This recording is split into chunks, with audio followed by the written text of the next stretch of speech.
C'est avec un immense plaisir que nous revenons vers vous, chers auditeurs. Nous vous souhaitons d'ores et déjà une merveilleuse année 2021.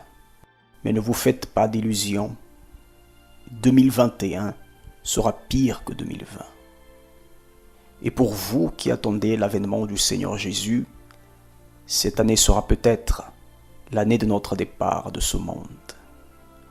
Et c'est avec un honneur que nous allons vous partager les découvertes que nous avons faites et qui nous conduisent fort probablement vers l'avènement du Seigneur.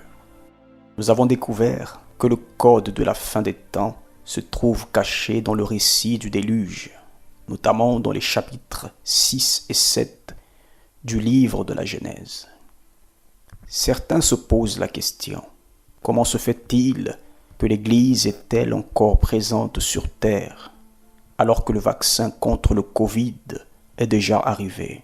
En effet, plusieurs chrétiens attendaient l'enlèvement de l'Église avant le déploiement de ce vaccin. Mais la vaccination a bien commencé et l'Église est encore là. Pourtant, sachant ce qu'il y a dans ce vaccin et le plan machiavélique caché derrière cette pandémie, qu'est-ce qui manque encore pour que le Seigneur vienne chercher son Église? C'est ce à quoi nous allons tenter de répondre à travers ce code, le code de Noé.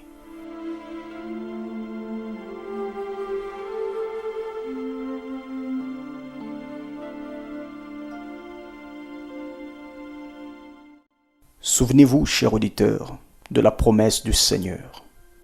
Que votre cœur ne se trouble point. Croyez en Dieu et croyez en moi. Il y a plusieurs demeures dans la maison de mon Père. Si cela n'était pas, je vous l'aurais dit, je vais vous préparer une place. Et lorsque je m'en serai allé et que je vous aurai préparé une place, je reviendrai. Et je vous prendrai avec moi, afin que là où je suis, vous y soyez aussi. Nous allons donc découvrir, chers auditeurs, pour quelles raisons l'Église est encore présente sur Terre. Cette série de vidéos va aborder 4 thèmes cruciaux et pressants, au terme desquels nous croyons aboutir à l'instant probable du retour du Seigneur. Dans le premier thème, nous aborderons la hausse de la population comme du temps de Noé. Deuxième thème, la manipulation génétique et les humains modifiés. Troisième thème, les Néphilim et les géants aujourd'hui. Quatrième et dernier thème, les 120 ans de réforme, l'Église et la fin de la construction de l'arche. Mais avant de commencer, rappelons-nous, chers auditeurs, du parallèle que fit le Seigneur lorsqu'il annonçait l'époque de son retour. Souvenez-vous qu'il fit une comparaison entre la fin des temps et le monde d'avant le déluge. Mais comme il en était au jour de Noé, il en sera de même de l'avènement du Fils de l'homme.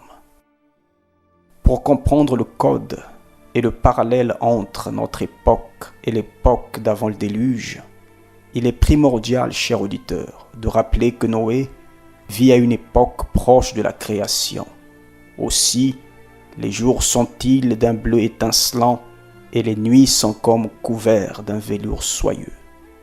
Tout est encore magnifiquement beau. Mais derrière ce décor semble tout idyllique. On pouvait déjà remarquer les conséquences de la malédiction que Dieu avait prononcée contre la terre à cause du péché d'Adam. L'odeur du crime de Caïn, les conséquences du meurtre d'Abel et la violence étaient présentes dans tout le genre humain. Comme de nos jours, l'humanité d'avant le déluge faisait face à de profonds bouleversements. Le monde était au carrefour de la création et de l'histoire. Comme notre génération, les contemporains de Noé avaient 2 choix existentiels à faire. Servir le Créateur ou bien continuer dans la violence et le dérèglement, sachant que leur mode de vie les conduirait au jugement divin. C'est ce qui attend ce monde, chers auditeurs. C'est ce qui attend les impies et les infidèles.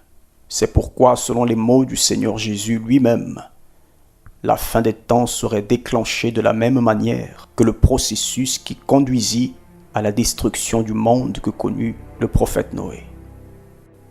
Le début du code de la fin des temps est donc la hausse de la population mondiale, comme du temps de Noé. Pour ce fait, transportons-nous immédiatement dans le livre de la Genèse au chapitre 6, au verset 1. Que nous dit le Saint-Livre?